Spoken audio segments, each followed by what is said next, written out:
भारत ऐसा मकबरा जहां लोग फूल नहीं चढ़ाते बल्कि जूते मारते हैं।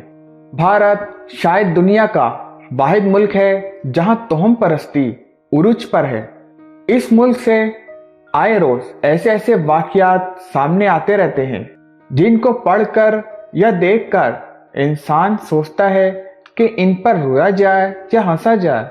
इसी किस्म की एक खबर आजकल हिंदुस्तानी मीडिया में गर्दिश कर रही है, जिसके मुताबिक भारतीय शहर आजमगढ़ के इलाके बरेली हाईवे पर एक ऐसा मकबरा है जहां पर आए बदअकीदा लोगों का मानना है अगर यहां मौजूद कब्र पर 5 जूते रसीद किए जाएं तो इनका सफर बखैर आफियत गुजरेगा। भारतीय मीडिया के मुताबिक इस तोहम परस्ती के पीछे एक कहानी है, जिसके मुताबिक एक बार भारतीय रियासत यूपी की जिला अटावा के बादशाह ने अटेरी के बादशाह के खिलाफ जंग छेड़ दी। जंग के बाद में अटावा के बादशाह को मालूम हुआ कि इस जंग के लिए इसका दरबारी भोलू जिम्मेदार है।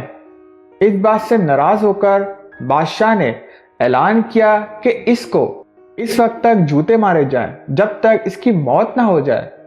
भोलू की मौत के बाद से ही इसकी कब्र पर जूते मारने की रवायत चली आ रही है और मकामी लोगों का ख्याल है कि बरेली हाईवे पर महफूज सफर के लिए भोलू की कब्र पर कम से कम 5 जूते मारना जरूरी है।